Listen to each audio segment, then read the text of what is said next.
was basically want to kind of talk a little bit about how I came to this as an historian and what I want to do with this, because I think it's important to kind of put some context to that. Yes, I understand the meeting is important. There we go.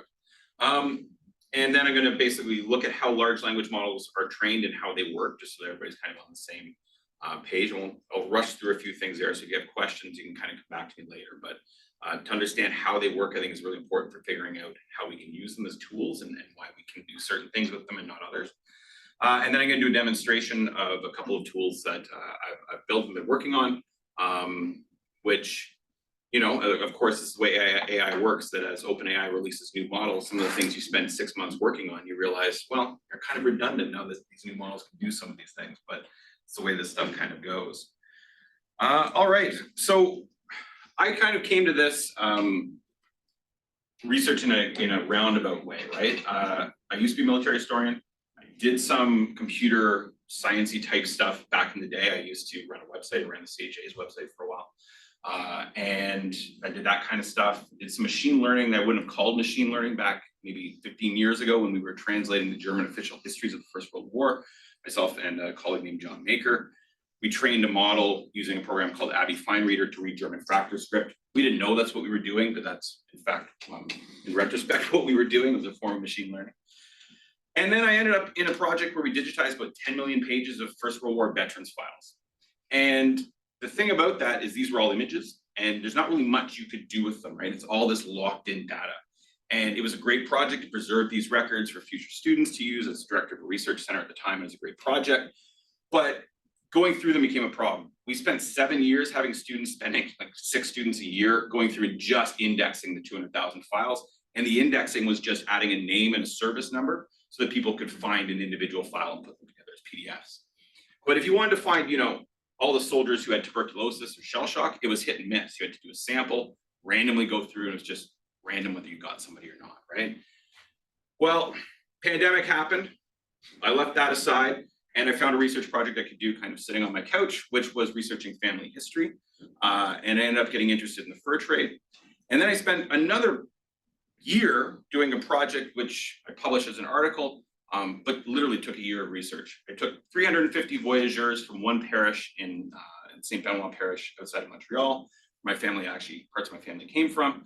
And I looked at the 350 voyageurs I could identify there in some records. And then I traced them through a whole bunch of databases, parish records, fur trade journals, post ledgers, all these types of things, right? Really laborious process. But in the end, you get some interesting data and you can challenge the narratives. But the reality is that was one parish, one small group of people, and it took an awful long time. When the next, and then this is what some of the records look like here, right? What myself and Leanne Letty are working on now is a project where we're trying to actually expand this out and look at voyageur families, people who made families with Indigenous women in the Northwest. About 35,000 voyageur contracts. It's another big type of project, kind of like the one I left behind from Veterans Affairs.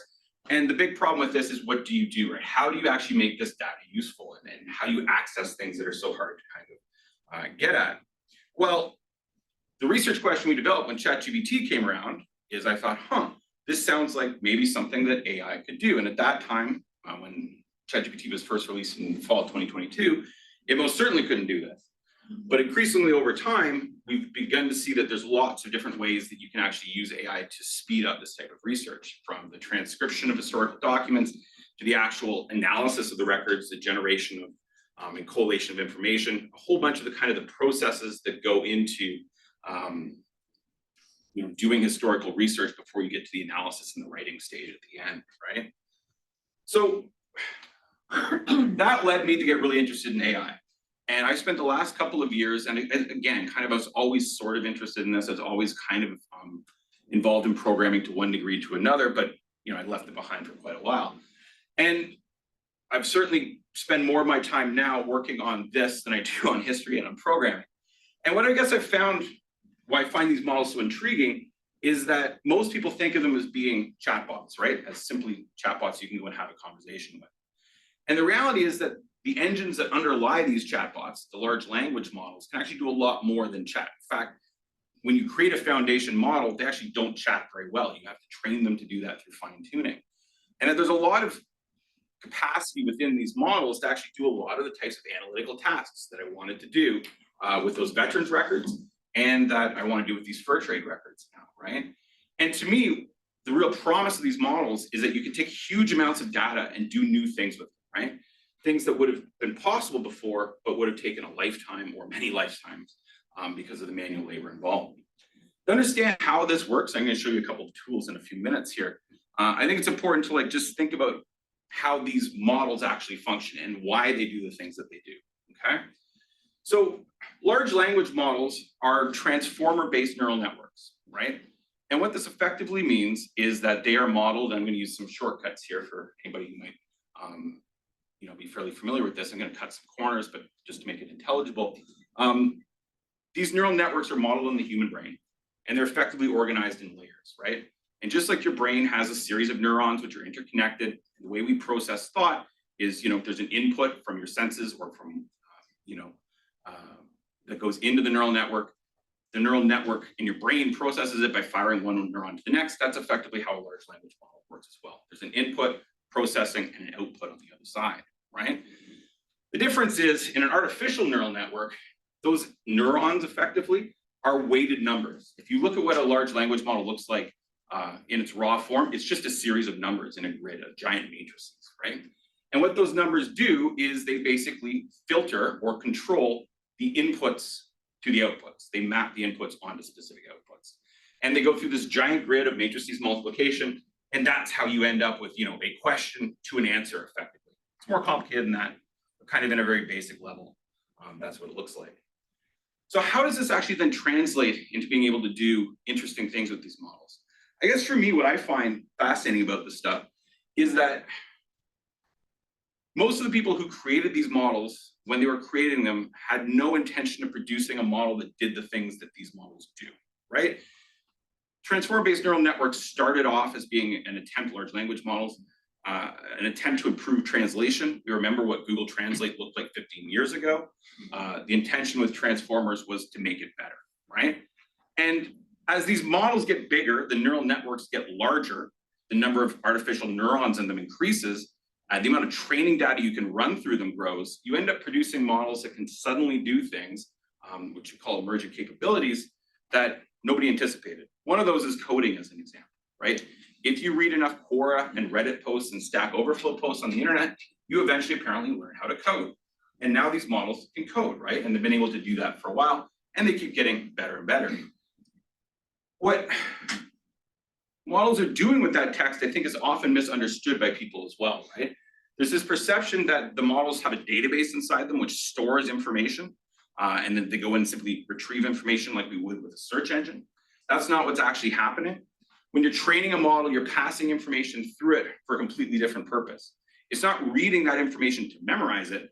It's reading that information to understand the statistical relationship between the components of the language in the text, right? It's learning to model that language and create a statistical model of language. Now, it wasn't very long ago that a lot of linguists would have said this isn't really feasible. And the reason it becomes feasible with large language models is because the text gets so, or the models get so complex that they become really, really good at understanding language. So this is all really important, though, for us to understand, because what it comes down to then is figuring out what can you do with these models and what are their strengths and their weaknesses, right? So how does probability in language actually work, if we think about this for a second?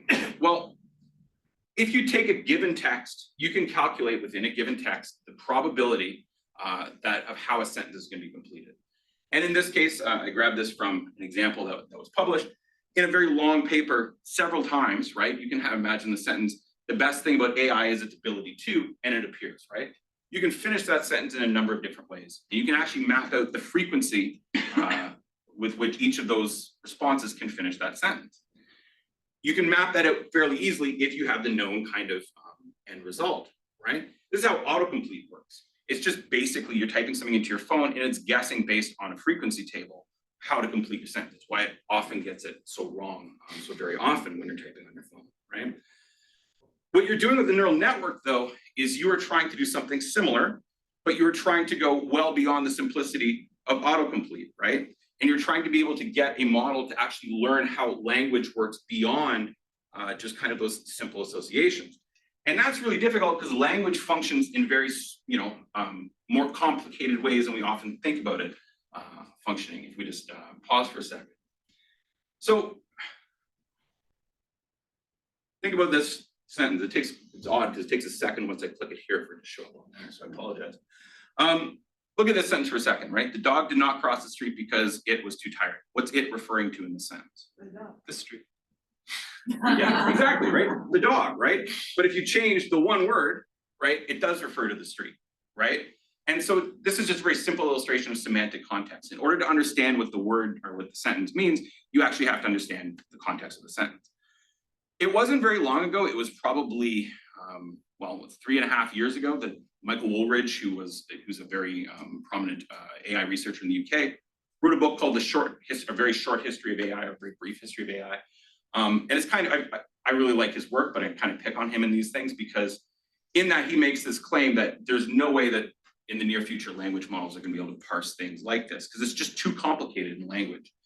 The problem historically in AI was how do you explain to people how this stuff works, right? How do you explain to a model, how do you write out all the rules to get it to learn effectively the way in which it would parse a sentence like this? There are rules-based approaches where you try and write out all of the different rules, but that is an infinite kind of a process and it just doesn't work. The appeal of neural networks is that you can perhaps train them to intuitively understand those rules, but to have them train themselves to do that, right? And you do this by representing language mathematically. And again, we don't need to worry too much about kind of the technical details here, but think about how a GPS works, right? If you type in a location on Google, you can go and find automatically, the longitude and latitudinal coordinates where you're talking. And you can use those coordinates to figure out distances between different places on Earth, right? You can also add height in there too if you want to figure out how far below sea level you are. You can do the same thing with language as well. You can represent it on a graph in a three-dimensional space like this, where you cluster things that are like together and you put things that are disliked further away. The numbers are completely arbitrary, unlike longitude and latitude, which are arbitrary in another sense as well. But they're just chosen numbers, a starting point you can use as a reference. What large language models do is that they interpret semantic meaning using these types of numbers, which are called embeddings. And if you're hearing about semantic search, which is what companies like Google are beginning to move towards, and there's a whole industry growing out of creating semantic search to feed information to large language models, companies like Pinecone, for example, this is what they're doing. It's a really intuitive way of searching in the sense that instead of needing a keyword where you need to know what's in the answer to find the answer, you only need to kind of know what's adjacent to the answer. So you can ask really vague questions, right? If you're looking for example, in a fur trade document, information on beaver skins, you'll probably also retrieve some information with a semantic search on related things like beaver tails or muskrat or something like that, right? Because they're not the same word, but they're clustered together. Models use that information to better understand those sentences, to actually parse those sentences, right? And they learn how to do this through training data. That training data I talked about a minute ago, where they're being fed the information not to actually photocopy it and keep it in a database. What their models are doing when they're being trained is that they are reading through the text and they're learning to predict the next token. And at one time, what you used to do is used to mask the word at the end of that sentence, and it would try and guess that, and you'd go through it. And then in 2017, transformers were invented, and without getting into too much technical detail, transformers allow you to kind of speed up that process. It makes training much faster because you can do a whole bunch of training runs at the same time effectively, but it also allows models to look forwards and backwards in a sentence. It's kind of like if I handed you a book and you're able to read the ending first as well as the beginning, and then I asked you to guess how the book ends. It's much easier if you're able to look around in the text. This is effectively what transformers do. And a paper called Attention is All You Need, which was published in 2017, is now the most cited paper in the world for this reason, right? ChatGPT, or GPT-3, which 3.5 was based on, it was a fine-tuned version, was trained on a lot of internet text, right? Billions of tokens, which are about 3/4 of a word of text. And what that meant is the model was shown a text and it was asked to guess what the next token was through a process of trial and error. The purpose of that is to try and train the network to better predict what the next word is. It's like autocomplete, but it results in something far more complicated. This is a graph I like to use, or a chart I like to use, which kind of demonstrates the theory behind this, right? It's a really elegant kind of an approach. Geoffrey Hinton, who won the Nobel Prize just this past year at the University of Toronto, was a scientist at the University of Toronto, when he developed an algorithm called backpropagation back in the 1980s, which allowed you to do something kind of neat, which was to automate the process of teaching the network how to make its answers better, to self-correct. In a very simple way, how this works is you ask the model, you give it a goal, you're going to read this text and guess how it ends, effectively. The model makes its guess, that's the training pass, it's called a forward pass. At the end of it, you calculate using those embeddings how far its answer is from the correct answer. That gives you the loss function. Once you know what the loss function is, which is simply the difference between the correct answer and the incorrect answer, you're able to figure out what direction you need to adjust the model's weights in order to make its answer more correct. It's like finding the correct answer, though, through a massive process of trial and error, and use gradient descent to do this, which is an algebraic formula. It's kind of like trying to understand where the lowest point or the highest point is in a given landscape with a blindfold on by touch, simply by walking around and trying to figure out, is this low or not? And somebody's going to tell you yes, warmer, colder, and you're going to move around, right? If you do it for an infinite amount of time, you might become used to, this feels like I'm going up a little too high, I'm going to turn around, maybe I'm a little too low. You'll begin to intuitively understand that. This is effectively what's happening when you're training models, except it's happening billions and billions of times, right? And if you think about what a model looks like inside, it's a series, as I said, of weights, of numbers, right? All of those filter through inputs and they map them on to outputs. What you're adjusting are the numbers in those weights. They start off randomly, they're just arbitrary numbers that are chosen. And then what happens is you just, through trial and error, you think, oh, a little better this time, a little worse that time. The analogy I always use is kind of like a recording studio, right? If you picture what a recording studio looks like, there's a big mixing board, you've got sound coming in, and it's the job of the engineer, producer, to turn the knobs to get the sound sounding just right. If you can imagine these as being unlabeled knobs where you don't really know what they do, but you're kind of turning them, and this makes the bass a little too high, the treble a little too high, volume too high, and you just keep playing the music and moving the knobs around until you get the sound just right. That's exactly what this is. It's trial and error. But after reading billions and billions of words of text, what you end up with is a model that's really, really finely tuned at generally predicting how to complete a given input, of mapping that input onto a correct output. And this is the difference between, I guess, what we would say autocomplete is and why people talk about these large language models and whether or not they actually engage in reasoning. There's a huge debate about this. Do these models think? Do they understand? Do they reason? I think a big problem with this is our language itself. We don't have words to describe non-human versions of those things, so we often argue about semantics rather than reality.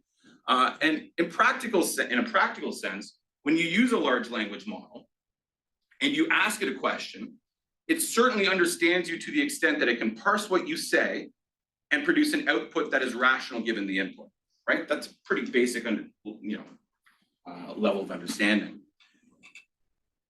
The thing is, there's another argument, though, that when you create such a dense network, Geoffrey Hinton now makes this argument, when you create such a dense network of connections where it's not just millions, but billions and now trillions of neurons interconnected, that the reason those emergent properties begin to appear, where models begin to do things that look like thinking, that look like reasoning, is because in that density of connections is some form of artificial intelligence. There is some form of thinking or reasoning or understanding.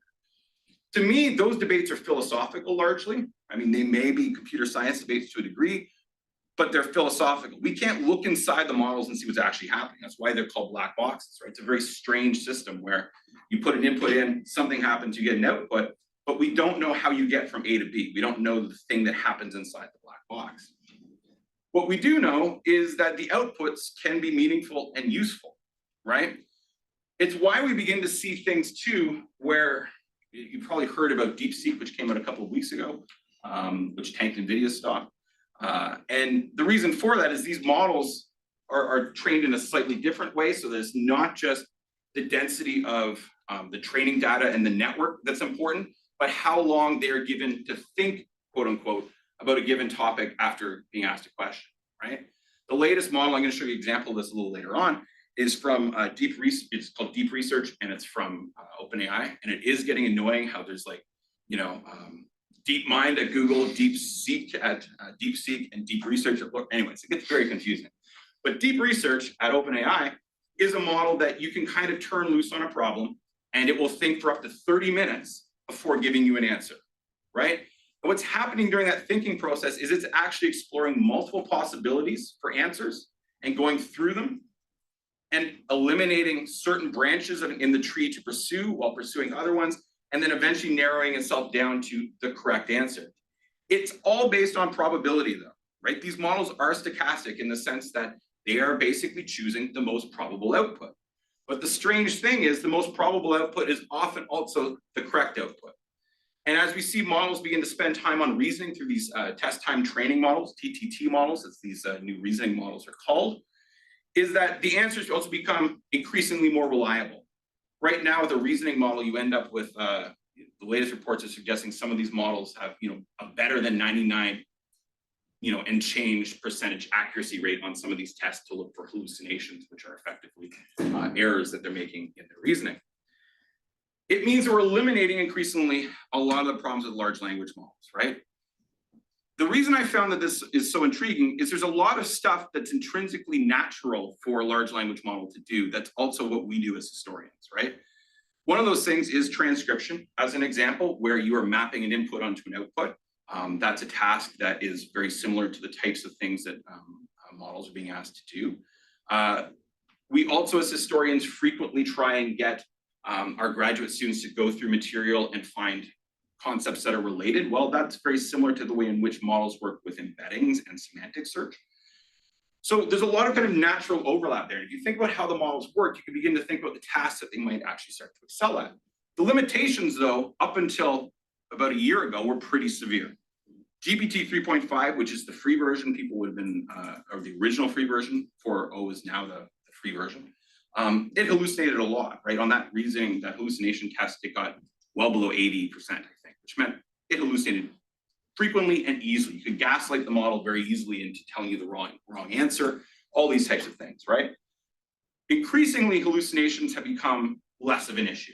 They're still there, but in my own experience and in the work that I'm going to show you, what I would say is that the error rate is at least comparable to the error rate that we see when I do things or when we hire graduate students to do them or other things like that. And there's lots of other studies that suggest that there's good recent studies that show, for example, that ChatGPT just operating on its own gets 90% of diagnoses correct in a clinical setting versus about 75% for human physicians, right?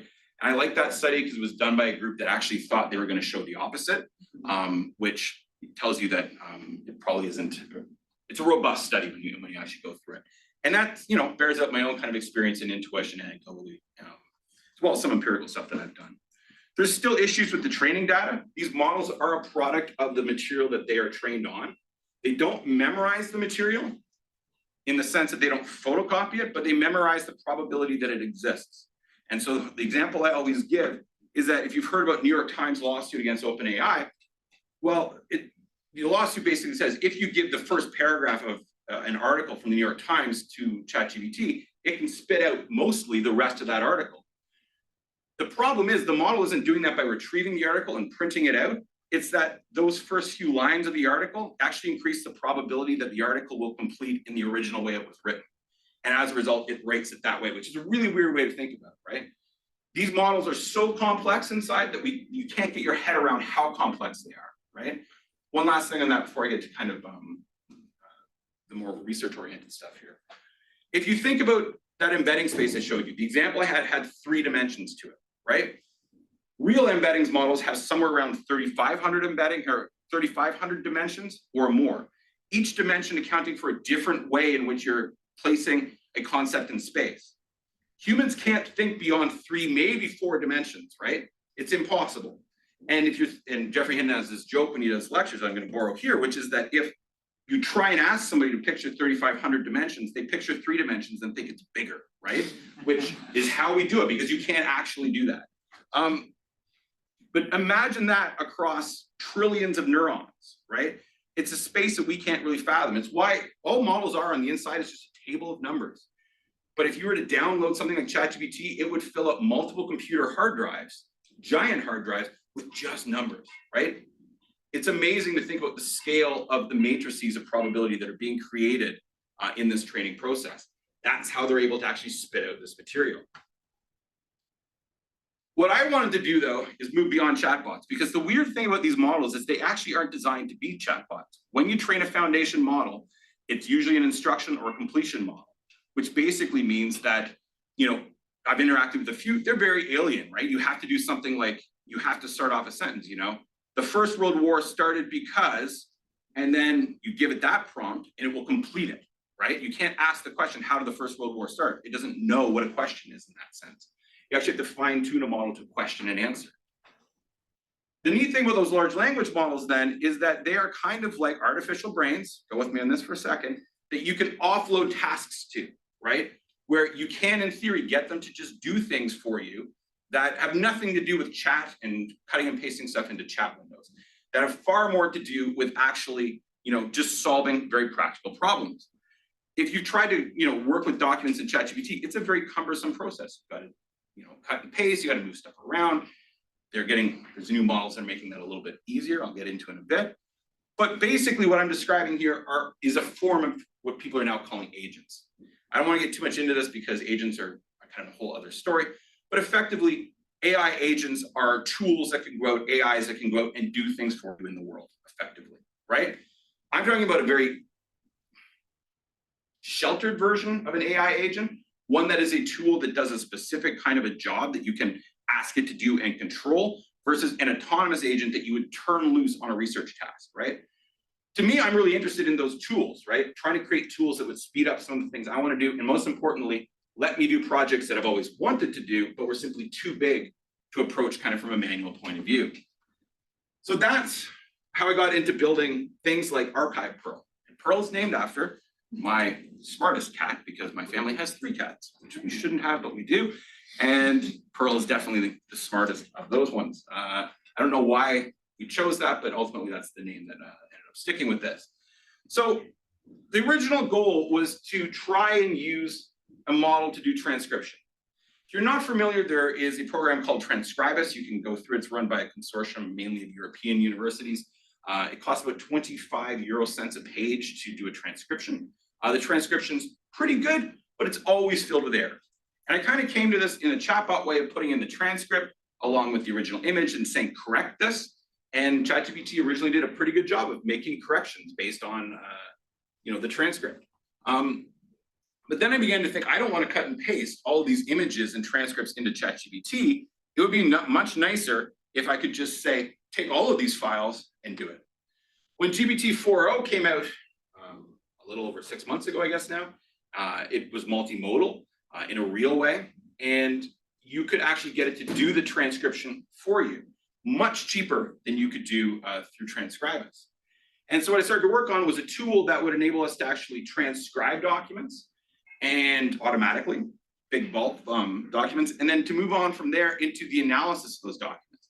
Can we use AI to actually speed up some of the analysis stuff that is important, but very time consuming? So what I'm going to do now is I'm going to switch over. This is the part of I have videos prepared in case this doesn't run. We will see how this goes.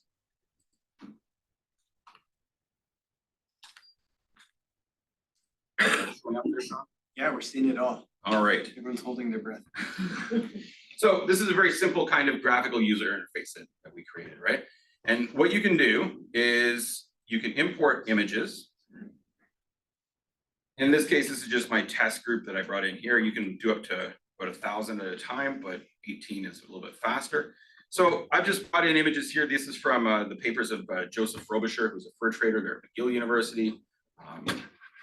So I'm going to try and show this to you, and I'm sorry, it's gonna be awkward as I do this. So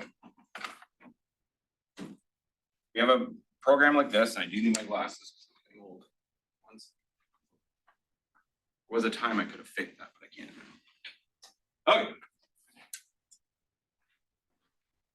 You can go to import images, and as we see here, there are images here, and you've got your normal kind of like image controls. You can zoom in and out and look through them. You can scroll through the images and flip through them. Now, what we can do with the models is, again, I'm gonna have to I'm sorry for the room, or maybe this way is a little better.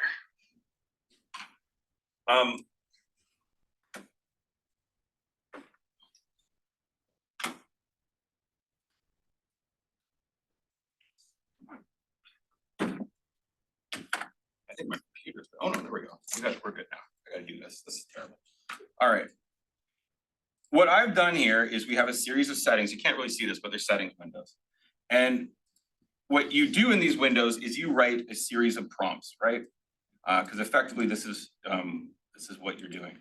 And you can't read them, but what you're basically doing is you're saying to the model, what I want you to do is the following. And in this case, I'm saying transcribe the text in a lot of words. You're sending an image with it, but this is all happening behind the scenes. You have settings you can manipulate and go in. And this is basically how this functions here. You then go process, recognize text. If you're interested in trying this yourself, you can go and download the program. If you go to my Substack, there's a link and it's free and it's available.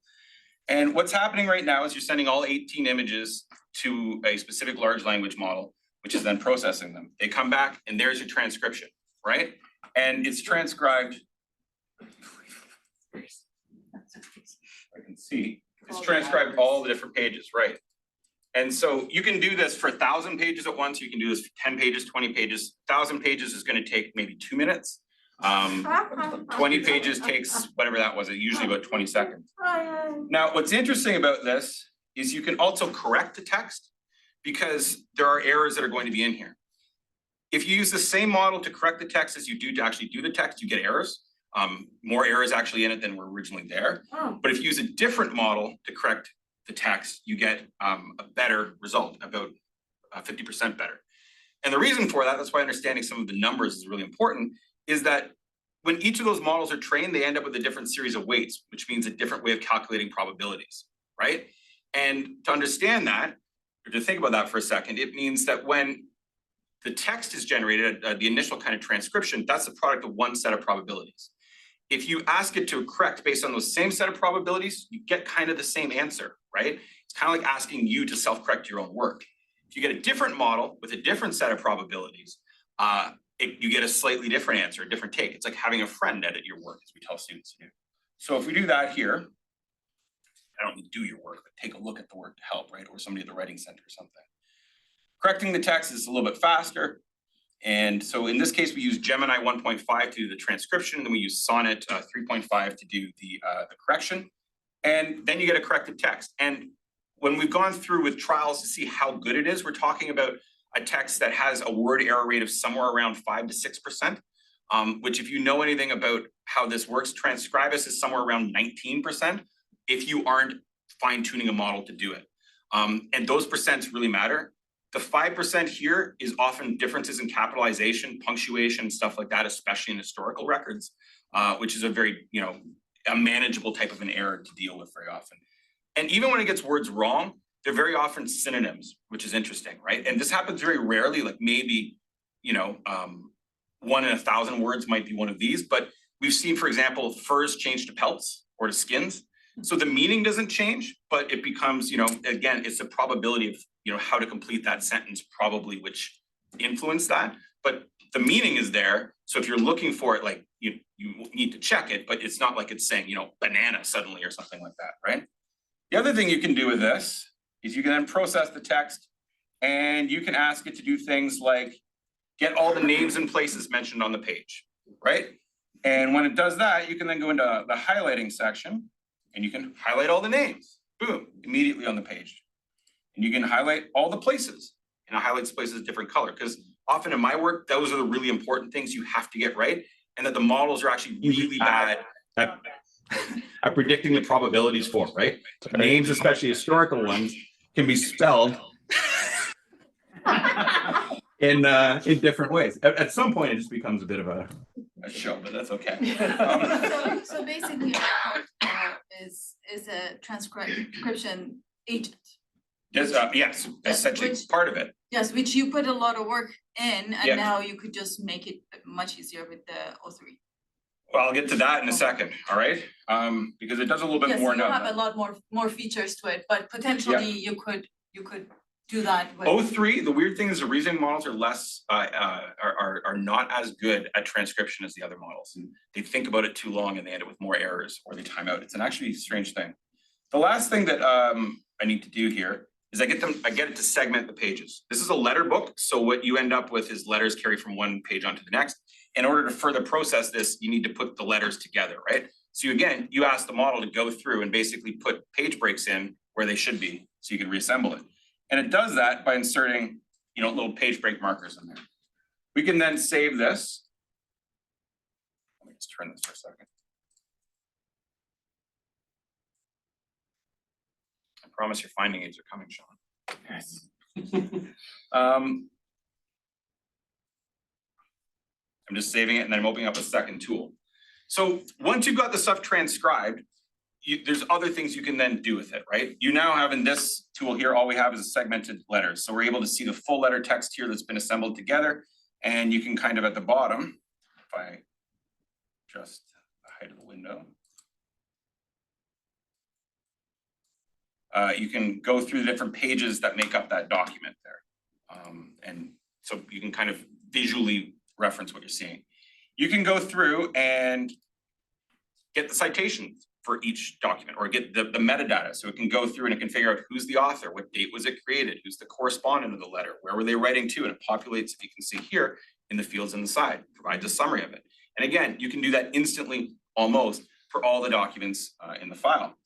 What you can also do is you can do something like use preset functions. And again, it comes down to simply setting commands for the AI, like you would do in ChatGPT, except you're automating that process behind, right? And you're making it happen much faster.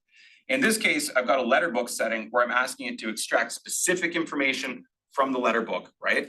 And what I want to do with that is then use that to generate a spreadsheet so that I can take that away and have something in the end for myself, right? So in this case,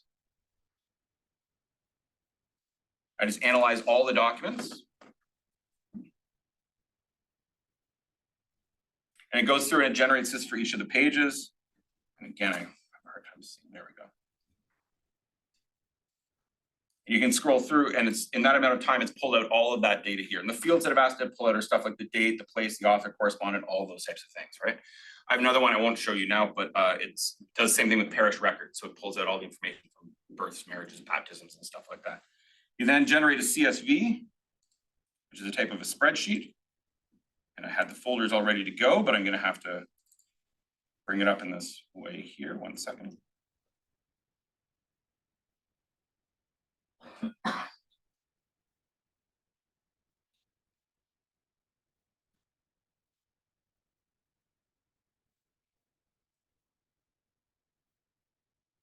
And then you get a spreadsheet like this in the end in Excel, which has all the information in there automatically, right? And just transposes it over there.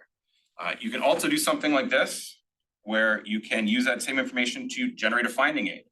And if you hit that for archival people, this is an important thing. It goes through and it looks at each one of those records again, and then it generates a document which basically acts as an index to those records. And then it opens up here in a text thing, and I've actually given it Library and Archives Canada's guides for how to create a finding aid. And then so you end up with a full document here that has, your box list at the bottom, which lists all the actual documents one by one, but plus the provenance of the record and everything. You can give it web access so it can actually go out and find out more about these people and write little biographies and do all those types of things, right? So you can also, with a program like this, do queries. So you can ask questions like this, where you could say, how many people are mentioned on this page? and then just simply, ask a very straightforward question, and hopefully, if everything's gonna work, comes back with an answer and gives you the list. You can ask those same questions across all the documents. You can also go through, and in the interest of time, not gonna do it, you can kind of like click through on the documents you wanna see. There's a relevance function where you can go through and basically say, my research topic is this, only keep the documents that are relevant to my topic, and then you just get those ones out, right? And you can kind of play around with that. So there's a lot that you can do here with these things. And the neat thing about this, to me, is that not only what it can do, but the fact I'm not actually a programmer. Because what I've been able to do is I know enough about coding that I can get Sonnet 3.5 to do a lot of the coding for me. I know what I want it to do. I know how to put the code together. I can read the code when it's there and understand it. There's a big difference between being able to read and understand code and write it. And for me, I can't write any of this stuff on my own. With Sonnet, though, you can build something like this. And again, I said this in the class this morning, and I think it's just important to understand how these models play out. For me, I have a lot of neighbors in Waterloo who are in tech. And when I show them some of the things that I'm doing with this, right, and this is not about how good I am at doing this is about the AI in this sense, they are shocked because it's what they do. And more than that, a lot of the stuff that I end up doing in a day or two is what they do in a 2-week sprint, right, which is a team of people working on something for 2 weeks. And I just kind of go la-di-da, I'm like completely unaware of this, right? Because like to me, I don't know how to code otherwise. This is just how this works. It's a very small example though of not only what the technology is doing, but that the technology has also enabled me to do this thing with it, which is kind of a remarkable thing, right? I started out not knowing how to run Python at all about 1.5 years ago, and now you can end up doing stuff like this. I don't think there's anything unique about what I'm doing there. It's just kind of an example. The last thing I will show you, just because I was talking about it, is that DeepSeek result, and then we'll kind of end there. I'll just pull it up on here. It should be in my chat history.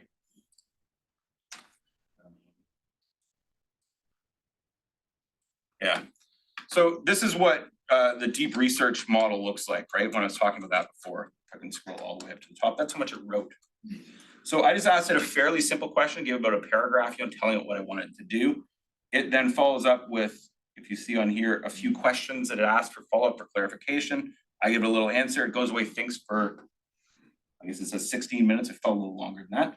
And then it produces this comparative analysis. I'll just read a little bit here so you know what the tone of it is. It gives an introduction, which is kind of, we don't need that. Sources, methodology. This is the part that, primary sources analyzed include Henry's travels and adventures. It found all of these sources on its own too, right? It located them and analyzed them. Carver's travels to the interior parts of North America, Hearn's journey, goes on, right? Charlevoix's journal of the voyage. And these were analyzed and were processed to extract keywords, i.e. portage, canoe, savages, great spirit, and to identify matching phrases of 3 to 5 words between Henry and the earlier narratives. This computational scan revealed clusters of similar terminology and descriptions. These leads were then examined in context to determine whether Henry likely borrowed phrasing or is influenced thematically by the earlier works, or whether its similarities stem from common experiences and genre conventions. In presenting the findings, we cite passages using notation, source plus lines, and organize the discussion by thematic categories. That's crazy, right? And then when you actually go through it, and then this was like 11 o'clock last night, and I was like, oh no. But then you click on it and you can actually go to the source, and there it is highlighted, right? And it's actually highlighted the text for you. There it is. That's what it's pulled in. And that's the source that it's citing. So, one thing you used to be able to tell with ChatGPT was that when it quoted something, the quote was always wrong. It's now right. And I went through, and I didn't obviously do all of them because there's like 120 citations in this thing. But the ones I looked at were all right. And my intuition says the rest will be too. Because you can kind of tell, you can go through and be like, no, this looks right. Because I know the material well enough that I'm like, yeah, that tracks. So what's interesting here to kind of conclude is that tool that I built does a lot of very specific things, right? I started working on that 1.5 years ago and in various iterations. And now we've kind of got up to this point. We put a shirk grant in back in the fall, and it's based on this. Hopefully it comes through in the spring. And by the time between then and now, just as I get my thing kind of working, deep research is able to basically do the same thing. And what OpenAI has said is they've released this very quickly in order to get ahead of DeepSeek, right? And prove that there's still a company that is worth following. they are in the process of negotiating agreements with a whole bunch of different journal providers, right? JSTOR, all of those ones, right? In which it will provide access to deep research for those journals. And they're going to start with STEM journals and stuff as well, but also things like JSTOR. If they offer companies like JSTOR $100 million for access to their archives, they're going to take that money, 100%. And most of those companies like JSTOR already have chatbots built into them, right? They already have their own AI stuff that they're trying out. So in the next few weeks to months, we're going to start to see these models that right now are limited to open source material. That's what this did, using closed source academic material. You will be able to, whether you should do this or not, this is a thing that will happen in the world. You can be able to go to this and say, write me an historiographical review of X topic, and it will look at 107 sources and come back with a fairly detailed, high-level historiographical paper on the subject you want to look at. You know, we don't tend to do that with students, but I certainly have hired a lot of RAs to like go through and annotate bibliographies, right? Or that kind of stuff over the years. This will also figure out what sources to put on there. So that's kind of where we're at. I'm really sorry for all the tech. I think it might have been that thing where it was going, probably messing with it. Yeah. Thank you, Mark. Thank you, and apologies for the tech. Okay, and I can actually.